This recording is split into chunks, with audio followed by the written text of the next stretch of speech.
Penicillin की खोज के बाद अनेक प्रतिजैविक बने, जैसे टेट्रासाइक्लिन, कैनामाइसिन, नियोमाइसिन, ल्यूकोमाइसिन। और इसका उपयोग जीवाणु, कवक, विषाणु या अन्य सूक्ष्म के जीवों के द्वारा जो रोग उत्पन्न होते थे उनके उपचार के लिए इन एंटीबायोटिक्स का उपयोग किया जाता था। और कुछ ऐसी बीमारियां थी जैसे कि प्लेग, काली खांसी, डिप्थीरिया, लेप्रोसी जिसको कुष्ठ रोग कहते हैं, ये ऐसे भयानक रोग हैं जिनसे संसार के लाखों लोग मरे। लेकिन जब इनके लिए एंटीबायोटिक्स प्रतिजैविक बनाई गई तो ये हमारे लिए वरदान साबित हुई। अब तक लगभग 7000 से भी ज़्यादा एंटीबायोटिक्स का निर्माण हो चुका है और ज़्यादातर जो एंटीबायोटिक्स बनाई जाती हैं वह कवक से बनाई जाती हैं। तो आइए हम कुछ महत्वपूर्ण प्रतिजैविक व उसके स्रोत, जीवाणु और कवक के बारे में जानते हैं। प्रतिजैविकों के नाम, स्रोत, जीवाणु। पहला जो प्रतिजैविक है उसका नाम है ग्रामिसिडिन। जिस जीवाणु से वह प्राप्त किया जाता है वो है बैसिलस ब्रेविस। दूसरा पॉलीमिक्सिन, स्रोत बैसिलस पॉलीमिक्सा। तीसरा थायोसिलिन, स्रोत बैसिलस सीरियस। चौथा प्रोटीसिन एवं लाइकेनोफार्मिन, इसका स्रोत है बैसिलस लाइकेनोफार्मिस। पांचवा स्ट्रेप्टोमाइसिन, स्रोत स्ट्रेप्टोमाइसिस ग्रिसियास। छठवा टेरामाइसिन, स्रोत स्ट्रेप्टोमाइसिस रेमोसस। सातवां नियोमाइसिन, स्रोत स्ट्रेप्टोमाइसिस फ्रॉडी। आठवां ओरियोमाइसिन, स्रोत स्ट्रेप्टोमाइसिस ओरियोफेसियंस। नौवां क्लोरोमाइसिटिन, स्रोत स्ट्रेप्टोमाइसिस वेनिनजुएली। 10वां यूमाइसिन, नियोसिडिन, बैसिलिन आदि। और इसका स्रोत है बैसिलस सबटाइलिस। अब हम कुछ प्रतिजैविक, उसके स्रोत और उनके कार्यों के बारे में जानते हैं। स्रोत पेनिसिलिन नोटेरम, प्रतिजैविक पेनिसिलिन। इनके कार्य, ये संक्रमण विरोधी होते हैं। दूसरा पेनिसिलिन क्राइसोजिनस, प्रतिजैविक पेनिसिलिन। इनका कार्य रूमेटिक बुखार, सुराख, निमोनिया आदि में ये काम आते हैं। तीसरा पेनिसिलिन ग्राइसोफल्वन, प्रतिजैविक ग्राइसियोफल्विन, कार्य कवकरोधी। चौथा स्ट्रेप्टोमाइसिन राइमोसस, प्रतिजैविक ऑक्सीटेट्रासाइक्लिन, कार्य आंतरिक व मूत्र मार्ग संक्रमण। पांचवा स्ट्रेप्टोमाइसिन एरिथ्रिकस, प्रतिजैविक एरिथ्रोमाइसिन, कार्य निमोनिया, डिप्थीरिया, कुकर खांसी। स्रोत स्परजिलस फ्यूमिगेट्स, इसका प्रतिजैविक है फ्यूमिजिलिन। कार्य साल्मोनेला व शाइगेला जीवाणुरोधी। सातवां क्लोरोटेट्रासाइक्लिन, प्रतिजैविक टेट्रासाइक्लिन, कार्य निमोनिया, नेत्र संक्रमण, अस्थि मज्जा शोथ। आठवां माइक्रोमोनोस्पोरा परफ्यूरिया, प्रतिजैविक जेंटामाइसिन, कार्य ग्राम पॉजिटिव जीवाणु। स्रोत बैलिकस लाइकेनिफार्मिस, प्रतिजैविक बेसिट्रेसिन, कार्य लिम्फोनीमा उपदंश रोग। स्रोत स्ट्रेप्टोमाइसिन रेनिनजुएले, प्रतिजैविक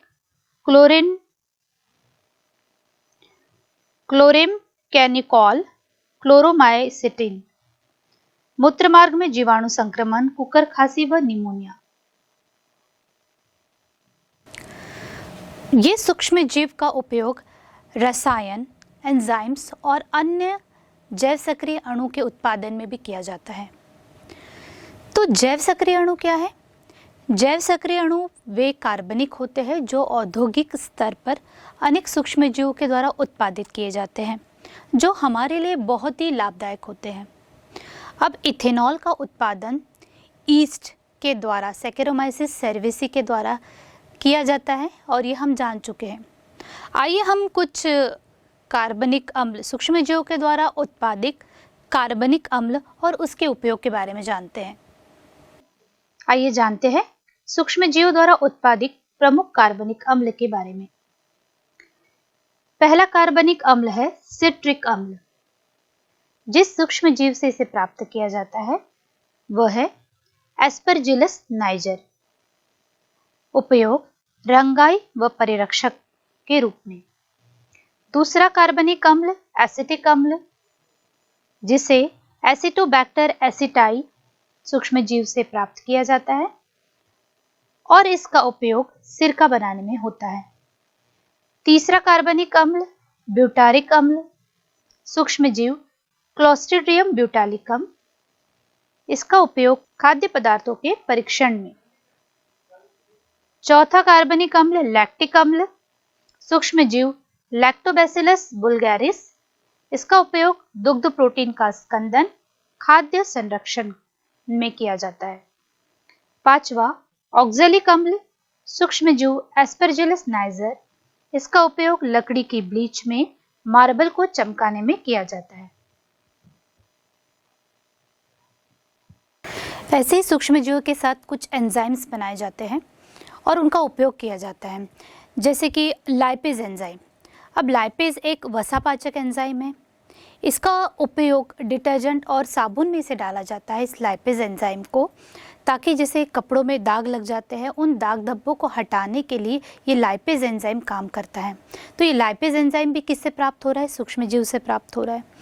इसी प्रकार से दूसरे जो एंजाइम्स है जैसे कि प्रोटीएज और पैक्टिनेज है, ये प्रोटीएज और पैक्टिनेज जो एंजाइम्स होते हैं ये कवक से प्राप्त किए जाते हैं। उस कवक का नाम है एस्परजिलस नाइजर। ये एस्परजिलस नाइजर से प्रोटीएज और पैक्टिनेज जो एंजाइम बनाए जाते हैं, इनका काम होता है फलों के रस को और अधिक साफ करने के लिए, क्योंकि फलों का जब रस बनाया जाता है तो उसके साथ साथ कुछ और सेल वॉल आ जाती है, कुछ पार्ट उस फलों में रह जाते हैं, तो उसको और अधिक डाइजेस्ट करने के लिए इन एंजाइम्स का उपयोग किया जाता है। इसके अलावा एक और एंजाइम है स्ट्रेप्टोकाइनेज। अब ये स्ट्रेप्टोकाइनेज का उपयोग कहाँ पर होता है?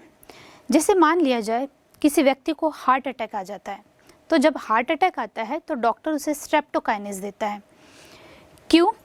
तो हार्ट अटैक कब आता है? जब आपकी रक्त वाहिनियों में रक्त का थक्का जम जाए, कोरोनरी आर्टरीज में जब थक्का जम जाता है, तब इस थक्के को तोड़ने के लिए डॉक्टर स्ट्रेप्टोकाइनेज देता है। अब ये जो स्ट्रेप्टोकाइनेज है ये भी कहाँ से प्राप्त हो रहा है?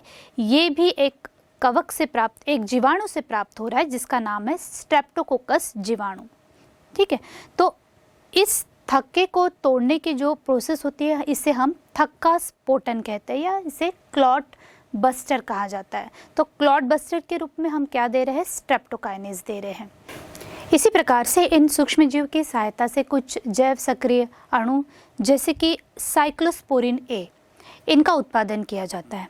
अब ये जो साइक्लोस्पोरिन ए है इसका उत्पादन एक कवक से किया जा रहा है और उसका नाम है ट्राइकोडर्मा पॉलीस्पोरम। इस ट्राइकोडर्मा पॉलीस्पोरम कवक से साइक्लोस्पोरिन ए बनाया जा रहा है।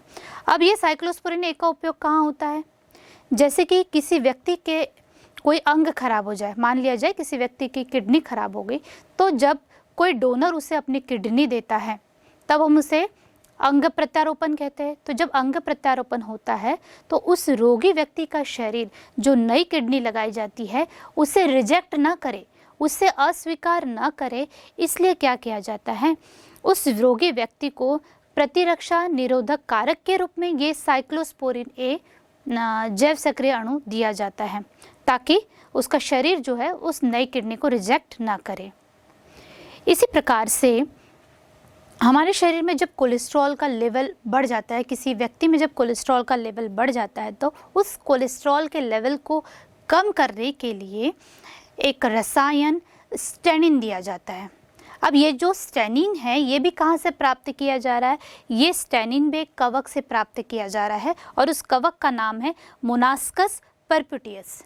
तो मोनास्कस परप्यूटियस से क्या प्राप्त हो रहा है? स्टेनिन एक रसायन प्राप्त हो रहा है और इस स्टेनिन का उपयोग कोलेस्ट्रॉल के लेवल को कम करने के लिए किया जाता है। ठीक है, तो जब रक्त में कोलेस्ट्रॉल की मात्रा बहुत ज़्यादा हो जाती है तो ये स्टेनिन जो रसायन है ये काम करता है और कोलेस्ट्रॉल की मात्रा को कम करता है। तो ऐसे ही इन सूक्ष्मजीव की सहायता से सिरका, एसीटोन, अल्कोहल और विटामिन्स का भी उत्पादन किया जाता है। अब सिरके का उत्पादन कैसे किया जाता है? तो सिरके के उत्पादन के लिए भी सूक्ष्मजीव की सहायता ली जाती है और जैसे कि सुक्रोज लिया है और सुक्रोज का किण्वन कराया जाता है, तो किण्वन कराने के लिए जो सूक्ष्मजीव की सहायता ली जाती है जैसे कि एसिटोबैक्टर एसिटी और बैसिलस एसिटी, इसकी उपस्थिति में किण्वन कराया जाता है जिससे सिरके का निर्माण होता है। ऐसे ही एसीटोन और अल्कोहल का जो निर्माण हो रहा है उसमें भी सूक्ष्मजीव सहायता करता है और यहाँ पर जो सूक्ष्मजीव होता है उसका नाम है क्लोस्ट्रीडियम एसिटाब्यूटालिकम। और विटामिन्स का जो निर्माण हो रहा है वो भी सूक्ष्मजीव से हो रहा है, जैसे कि विटामिन बी जिसका नाम है राइबोफ्लेविन। अब ये राइबोफ्लेविन का उत्पादन कैसे हो रहा है? जब कार्बोहाइड्रेट का किण्वन कराया जाता है सूक्ष्मजीव की सहायता से जिसका नाम है क्लोस्ट्रीडियम ब्यूटालिकम। तो क्लोस्ट्रीडियम ब्यूटालिकम की उपस्थिति में किण्वन होगा जिससे विटामिन बी राइबोफ्लेविन का निर्माण होगा। इस प्रकार से इन सूक्ष्मजीव की सहायता ली जाती है और औद्योगिक स्तर पर बहुत सारे उत्पाद बनाए जाते हैं जो मनुष्य के लिए बहुत ज़्यादा लाभदायक होते हैं। अब हम बहुत ही इम्पॉर्टेंट टॉपिक पे बात करेंगे, वाहित मल उपचार में सूक्ष्मजीव, माइक्रोब्स इन सीवेज ट्रीटमेंट। तो सबसे पहले हम ये जानेंगे कि वाहित मल क्या है। तो हम जानते हैं कि प्रतिदिन हमारे घरों से, शहरों से, नगरों से गंदा पानी निकलता है, व्यर्थ जल अधिक मात्रा में निकलता है और इस व्यर्थ जल का जो मुख्य घटक होता है वो होता है मलमूत्र और इसी व्यर्थ जल को ही हम वाहित मल या सीवेज कहते हैं। तो क्या इस वाहित मल में मलमूत्र के अलावा और कुछ नहीं होता है? इसमें मलमूत्र तो होता ही है, साथ में अधिक मात्रा में कार्बनिक पदार्थ भी होता है। जैसे हमारे घरों से, रसोई से, वॉशिंग मशीन का अगर यूज़ करें तो उससे, बाथरूम से, वॉश बेसिन से, सब जगह से जो भी गंदा पानी है वो नालियों के द्वारा बाहर निकलता है और ये सीवेज में उपस्थित होता है। तो कार्बनिक पदार्थ भी सीवेज में उपस्थित है, साथ ही इनमें सूक्ष्मजीव भी उपस्थित होते हैं। सूक्ष्मजीव जैसे कि ई कोलाई बैक्टीरिया है, वायरस है या अन्य सूक्ष्मजीव जो होते हैं इनमें पाए जाते हैं वाहित मल में। और ये जो सूक्ष्मजीव होते हैं ये रोगजनक प्रकृति के होते हैं, मतलब इनके द्वारा बीमारियां फैलती हैं। तो क्या होगा अगर हम इस वाहित मल को, जो हमारे घरों से गंदा पानी निकल रहा है, अगर हम इसे सीधा नदियों में विसर्जित कर दें, सीधा नदियों में जाने देंगे, तो हम जानते हैं कि अगर ये गंदा पानी नदियों में जाएगा तो नदियाँ क्या हो जाएगी? प्रदूषित हो जाएगी, गंदी हो जाएगी नदियाँ। वहाँ पर रहने वाले जो जलीय जीव हैं वो भी जीवित नहीं रह पाएंगे। तो ये जो सीवेज है, वाहित मल है, इन्हें नदी में सीधा विसर्जित नहीं किया जाता है। सबसे पहले इनका उपचार किया जाता है, उसके बाद ही नदी में विसर्जित करते हैं। तो उपचार कैसे किया जाता है? इनको सीवेज ट्रीटमेंट प्लांट में भेजा जाता है, उसके बाद इनका उपचार होता है। तो ये जो सीवेज होता है, वाहित मल होता है, इनका उपचार दो तरीके से होता है। पहला होता है प्राइमरी ट्रीटमेंट जिसे हम कहते हैं प्राथमिक उपचार, और दूसरा होता है द्वितीयक उपचार या सेकेंडरी ट्रीटमेंट। तो सबसे पहले हम प्राथमिक उपचार, प्राइमरी ट्रीटमेंट के बारे में जानते हैं। तो हमको पता है कि हमारे घरों से जो पानी निकलता है, हमारे बाथरूम से, हमारे किचन से जो भी पानी निकलता है, ये पाइपलाइन के द्वारा सीवर टैंक में जाता है। सीवर टैंक में जो भी पाइप्स लगे हुए रहते हैं वहाँ से ये पानी भेजा जाता है सीवेज ट्रीटमेंट प्लांट में और वहाँ पर फिर इस वाहित मल का उपचार किया जाता है। तो प्राइमरी ट्रीटमेंट या प्राथमिक उपचार में क्या होता है? इसमें सबसे पहली स्टेप होती है फिल्ट्रेशन, जिसे हम कहते हैं निस्पंदन। तो वाहित मल को जो टैंक में भेजा जाता है उसमें फिल्टर लगे हुए रहते हैं, जाली जैसी संरचना बनी हुई रहती है।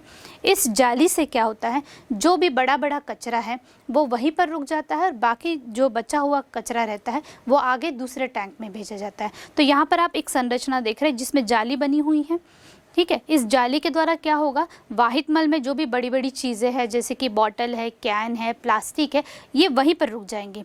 बाकी जो वाहित मल है वो बहकर आगे निकल जाएगा और वो जाता है ग्रिड चैम्बर में। ग्रिड चैम्बर में क्या होता है कि वाहित मल में उपस्थित जो भी गंदगी है, मिट्टी, कंकड़, पत्थर है, वो इस ग्रिड चैम्बर में नीचे जमा हो जाते हैं और फिर इसे एक आउटलेट के द्वारा बाहर निकाल दिया जाता है। अब बाकी जो बचा वाहित मल है इसे अब आगे अवसादन के लिए, सेडिमेंटेशन के लिए आगे जो एक सेटलमेंट टैंक होती है उसमें भेजा जाता है। तो सेटलमेंट टैंक में क्या होगा, इस पानी को वहीं पर कुछ समय के लिए वाहित मल को रोक दिया जाएगा, जिससे उसमें जो बचा हुआ अपशिष्ट पदार्थ है वो नीचे जमा हो जाता है, ठीक है। तो जो नीचे जमा हो जाता है इसे हम कहते हैं प्राथमिक अवपंक या प्राइमरी स्लज। तो प्राइमरी स्लज नीचे जमा हो गया और जो ऊपर बचा हुआ पानी है इसमें क्या आ जाएगा, इसमें जो साबुन रहेगी, ऑयल, ग्रीस, ये जो तैरने वाली चीज़ें ये ऊपर रह जाती है और नीचे जो भी मल या अपशिष्ट पदार्थ है वो जो नीचे जम जाते हैं। तो नीचे जो जम जाता है, बैठ जाता है ठोस पदार्थ, उसे हम कहते हैं प्राथमिक अवपंक या प्राइमरी स्लज। ऊपर का जो पानी है जिसमें दूसरी गंदगी उपस्थित है जो तैरने वाली होती है, इसे कहा जाता है बहिस्त्राव, एफ्लुएंट। तो ये जो बहिस्त्राव है ये प्राथमिक उपचार से बना है, इसलिए हम इसे प्राथमिक बहिस्त्राव कहते हैं। अब ये जो प्राथमिक बहिस्त्राव है या एफ्लुएंट है, इसे अब द्वितीयक उपचार के लिए आगे भेजा जाता है। और हम जानते हैं कि इस वाहित मल में कुछ बैक्टीरिया और कवक भी उपस्थित होते हैं। इसके बाद इसका द्वितीयक उपचार कराया जाता है। तो प्राथमिक उपचार के बाद जो प्राथमिक बहिस्त्राव बना है उसे अब द्वितीयक उपचार के लिए वायवीय टैंक में भेजा जाता है। ये वायवीय टैंक है, मतलब इसमें वायु प्रवाहित की जाती है। साथ ही जो वाहित मल जिसे हम बहिस्त्राव कह रहे हैं, इसके अंदर में क्या क्या उपस्थित है, इसके अंदर में सूक्ष्म जीव है जो कि जीवाणु है, कवक है, साथ ही इसमें कार्बनिक पदार्थ भी उपस्थित है। अब ये जीवाणु जो कि वायवीय जीवाणु हैं, जब इन्हें ऑक्सीजन मिलती है तो ये और अधिक वृद्धि करने लगते हैं, गुणन करने लगते हैं। साथ ही इसे भोजन के रूप में क्या मिल रहा है, कार्बनिक पदार्थ मिल रहा है। तो ये जीवाणु क्या करते हैं, इस कार्बनिक पदार्थ को अपघटित करते जाते हैं, भोजन के रूप में लेते जाते हैं, साथ ही ऑक्सीजन की मांग भी करते जाते हैं क्योंकि इन्हें ऑक्सीजन चाहिए रहता है वृद्धि करने के लिए। तो जितना कार्बनिक पदार्थ उस पानी में होगा उतने ही सूक्ष्म जीवाणु उसे अपघटित करते जाएंगे और उतनी ही मात्रा ऑक्सीजन की इन जीवाणु को लगेगी। तो क्या होता है, धीरे धीरे ऑक्सीजन की मांग जो है इन जीवाणु के द्वारा बढ़ती जाती है। तो हम कहते हैं कि जो पानी का बायोकेमिकल ऑक्सीजन डिमांड है उसकी मात्रा बढ़ जाती है। तो ये जो जीवाणु होते हैं इसके अंदर में साथ ही कवक होते हैं, इन दोनों के मिलने से एक संरचना बनती है जिसे हम कहते हैं फ्लॉक्स या उर्णक।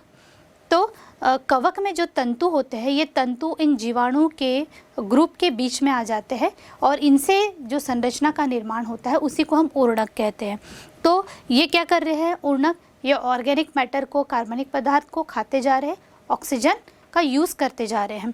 तो धीरे धीरे बायोकेमिकल ऑक्सीजन डिमांड इतना बढ़ जाता है, बहुत अधिक बढ़ जाता है, इसलिए बार बार इसमें हम वायु प्रवाहित करते हैं। साथ ही इस वायवीय टैंक को बीच बीच में यांत्रिक रूप से हिलाया जाता है। हिलाया इसलिए जाता है कि इसमें जो फ्लॉक्स है, जो उर्णक है, वो एक जगह जमा न रहे, ये सब तरफ पानी में घुले हुए रहे ताकि ये कार्बनिक पदार्थ को ठीक तरीके से अपघटित करें। तो हम सीधा सीधा कह सकते हैं कि जितना पानी हमारा गंदा होगा, जितना प्रदूषित होगा, उसमें उतनी बायोकेमिकल ऑक्सीजन डिमांड ज़्यादा होगी।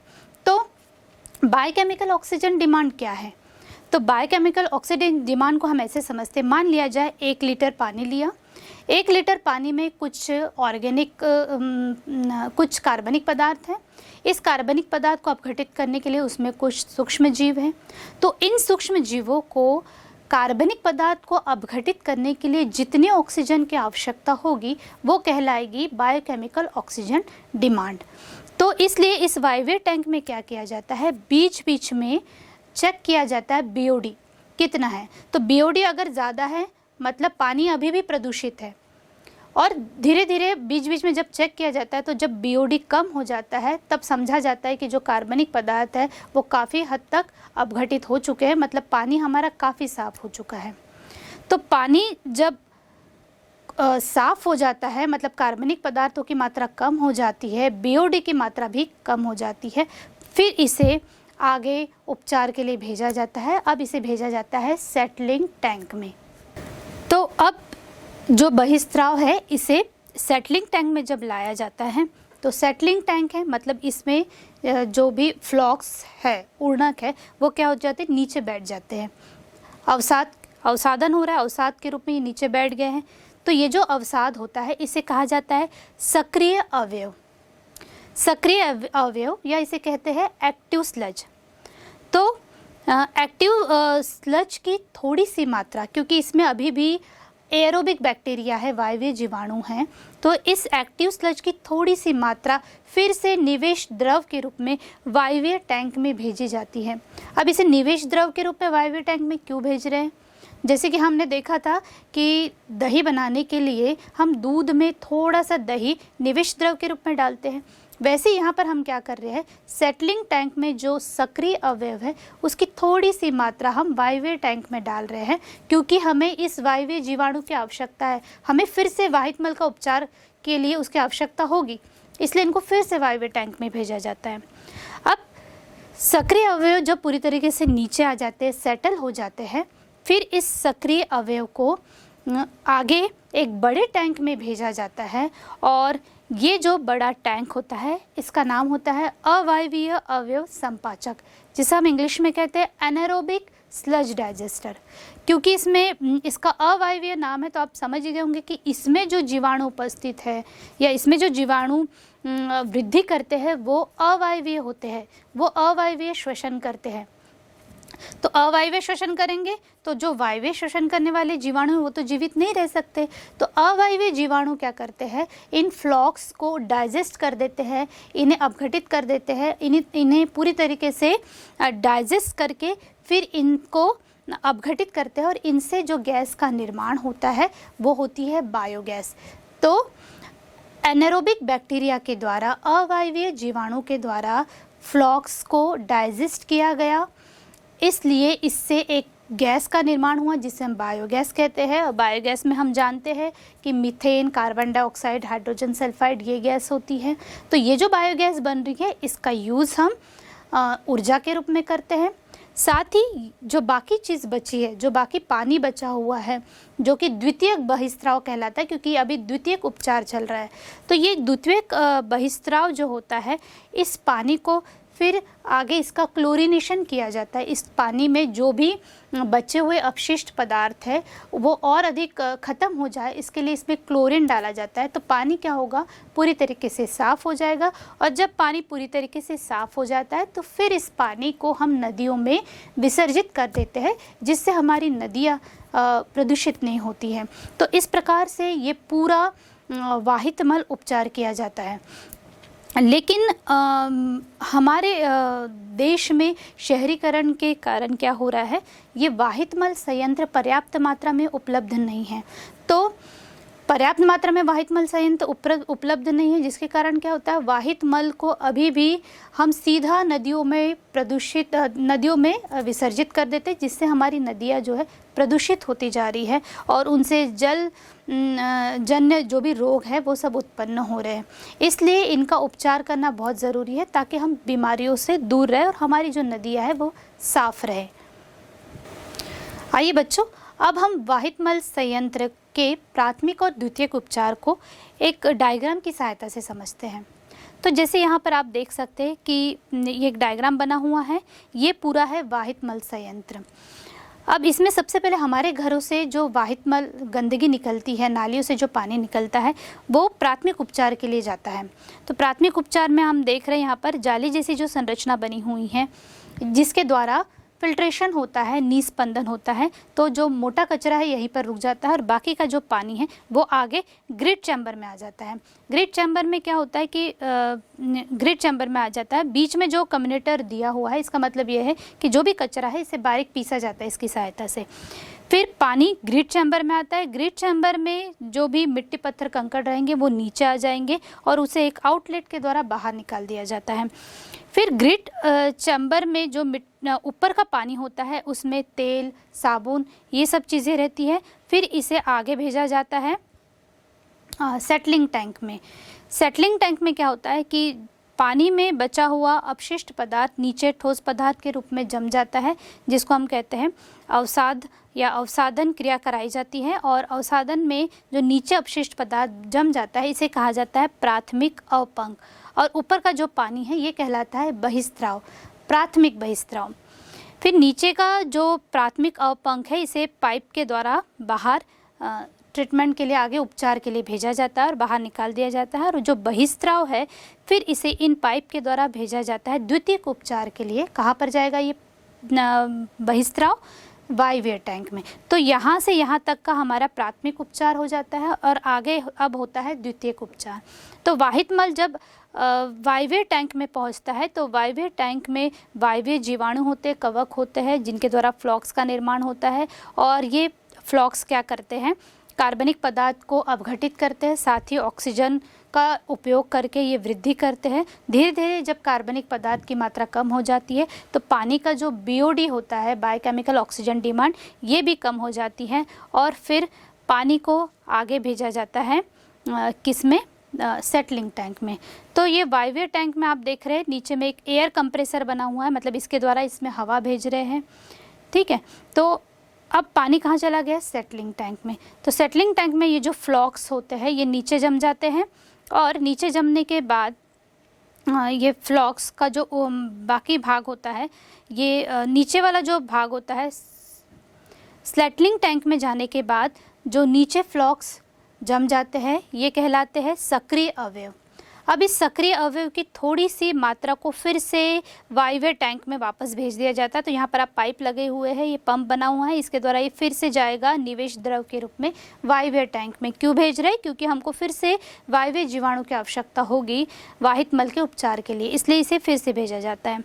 तो सेटलिंग टैंक में जो सक्रिय अवयव है फिर इसे आगे एक बड़े टैंक में भेजा जाता है जिसे स्लज डाइजेस्टर कहते हैं, जहाँ पर अवायवीय जीवाणु होते हैं। और ये अवायवीय जीवाणु क्या करते हैं? वायवीय जीवाणु को अपघटित कर देते हैं और इनके अपघटन से फिर एक बायोगैस का निर्माण होता है और ये बायोगैस का उपयोग ऊर्जा के रूप में होता है। फिर बाकी जो बचा हुआ बहिस्त्राव है जिसे द्वितीयक बहिस्त्राव कहते हैं, इस द्वितीयक बहिस्त्राव को क्लोरिनेशन किया जाता है, इसको और पानी को साफ किया जाता है क्लोरीन डालकर, और फिर इसे बाद में अपशिष्ट पदार्थ जब इसमें अपघटित हो जाते हैं तो फिर इसे नदियों में विसर्जित किया जाता है। तो हमारी जो नदियाँ होती है प्रदूषित नहीं होती है। तो यहाँ पर आप देख रहे हैं, तो ये जो सक्रिय जो स्लज है जो बना हुआ है सक्रिय अवयव, इसे फिर से पाइप के द्वारा बाहर निकाल दिया जाता है।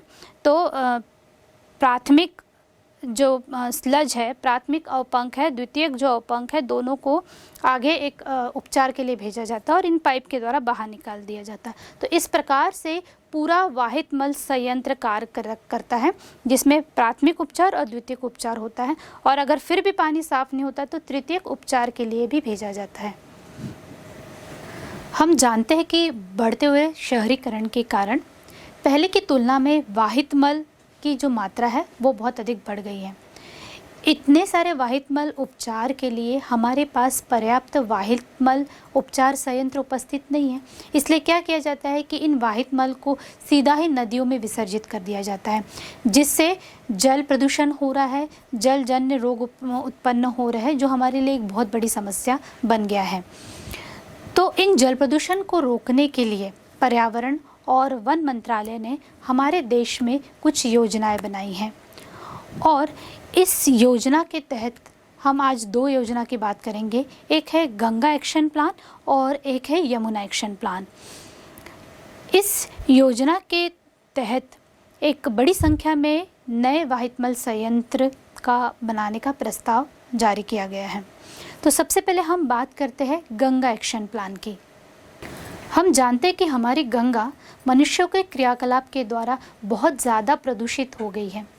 इतनी प्रदूषित हो गई कि वहाँ पर रहने वाले जलीय जीव भी खतरे में हैं। तो इसलिए हम अपनी गंगा को बचाना चाहते हैं। तो ये जो गंगा एक्शन प्लान बना था, ये 14 जनवरी 1986 में प्रारंभ किया गया था और इसके कुछ उद्देश्य थे। इसका उद्देश्य ये था कि जो गंगा है, इस नदी का पानी को प्रदूषण से छुटकारा मिले, ये इसका एक मेन उद्देश्य था। दूसरा, वाहित मल का सीधा नदियों में विसर्जन न करके पहले इनका उपचार किया जाए और उपचार के बाद ही इस वाहित मल को नदियों में विसर्जित किया जाए ताकि जल की गुणवत्ता में सुधार हो। तीसरा, औद्योगिक अपशिष्ट को भी नदियों में विसर्जित न किया जाए, उस पर रोक लगाई गई। तो ये इसके मुख्य उद्देश्य थे। अब इस उद्देश्यों की पूर्ति के लिए सरकार ने क्या किया? तो इन उद्देश्यों की पूर्ति के लिए सरकार ने जो रोक लगाई थी, जैसे कि मनुष्यों के द्वारा मल त्याग करना, इस पर रोक लगाई गई थी। मवेशियों का प्रवेश यहाँ पर बंद कर दिया गया था। साथ ही बिना जले शवों को नदियों में डालने से भी रोका गया है ताकि जो यमुना है, ये हमारी गंगा नदी है, ये सुरक्षित रहे। दूसरा, नदी की जो जैव विविधता है, इसके संरक्षण के लिए समय समय पर शोध व विकास कार्य किए गए हैं, जिसके कारण इसकी उत्पादकता है जो बढ़ सके।